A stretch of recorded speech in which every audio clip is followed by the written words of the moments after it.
Hello friends, திலகா கிச்சன்லேருந்து திலகா பேசுகிறேன். இன்றைக்கி நம்ம மீனையும் முட்டையும் வச்சு பொடி மாஸ் பண்ண போகிறோம். அதுக்கு நான் சங்கரா மீன் எடுத்திருக்கேன். சங்கரா மீன் எடுத்து பொரித்து முள்ளெல்லாம் எடுத்துட்டு தூள் தூளாக உதிர்த்து வச்சுருக்கேன். கருவேப்பிலை, ஒரு பச்சை மிளகாய், வெங்காயம், தக்காளி, அரை தக்காளி இருந்தால் போதும். 2 முட்டை வச்சுருக்கேன். இந்த மாதிரி செஞ்சு பாருங்கள். நீங்கள் இந்த மாதிரி செஞ்சு பார்த்தீங்கன்னா அதுக்கப்புறம் நம்ம மீனை பொரிக்கிறத விட இது மாதிரி சாப்பிட்லாம், ரொம்ப நல்லாயிருக்கே அப்படின்னு நினைப்பீங்க. எப்படி பண்ணலான்னு பார்க்கலாம் வாங்க. கடாயில் எண்ணெய் ஊற்றி வச்சுருக்கேன். எண்ணெய் கொஞ்சமாக தான் ஊற்றி வச்சுருக்கேன். மீன்லேயே நம்ம பொரித்து எடுத்துருக்கோம். மீனில் நம்ம எல்லா மசாலாவும் போட்டிருக்கோம். மஞ்சத்தூள், மிளகாய்த்தூள், கரம் மசாலா தூள் இதெல்லாம் போட்டு தான் மீனை பொரிப்போம் இல்லைங்களா.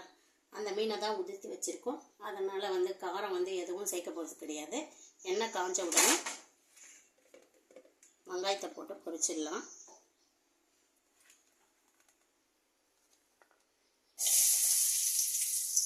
வெங்காயம் கொஞ்சம் வதங்கட்டும். பச்சை மிளகாவை 2ஆக போட்டுக்கலாம்.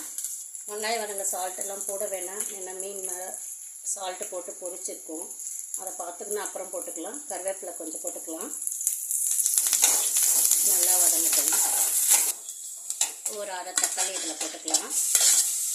தக்காளி நிறைய வேணாம், புளிப்பு எடுக்கும். அதனால் ஒரு அரை தக்காளி அந்த விதையெல்லாம் நீக்கிட்டு டேஸ்ட்டுக்காக தோல் மட்டும் போட்டால் போதும். தக்காளி என்னோட மேல் தோல் மட்டும் நல்லா வதக்கிக்கலாம்.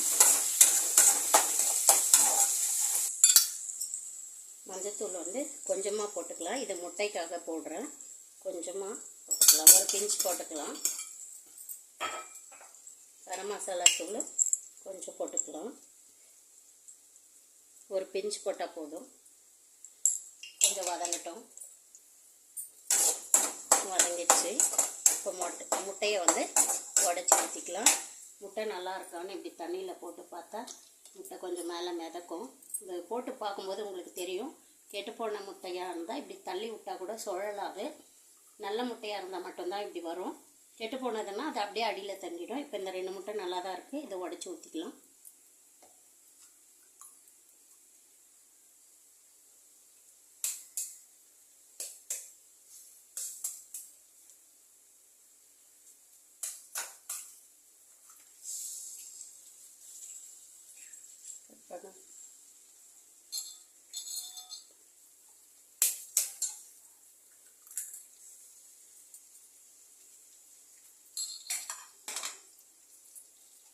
முட்டையை கொஞ்சம் கலரி விட்டுக்கலாம்.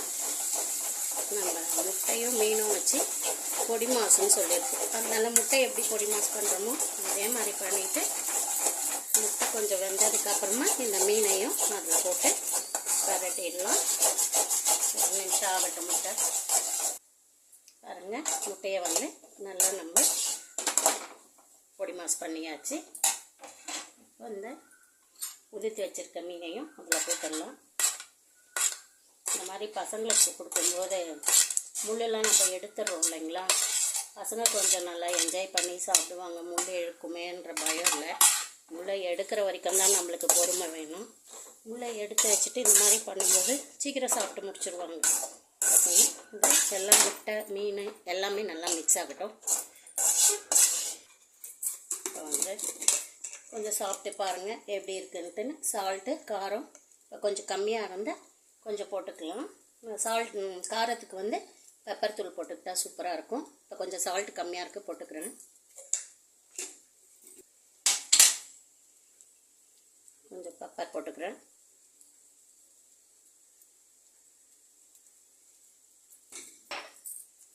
நல்லா மிக்ஸ் பண்ணிக்கலாம்.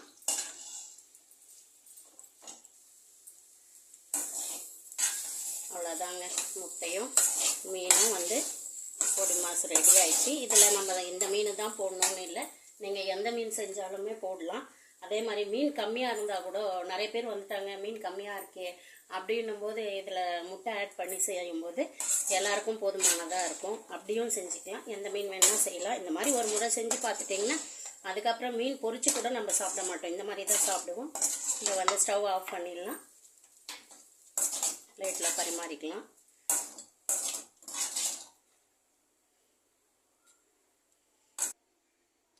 முட்டை மீன் பொடி மாஸ் ரெடி ஆயிடுச்சு. இந்த வீடியோவை பார்த்துட்டு நீங்களும் செஞ்சுட்டு எதை பிடிச்சிருந்தா லைக் பண்ணி ஷேர் பண்ணி கமெண்ட் பண்ணுங்கள். ஓகே, பாய்.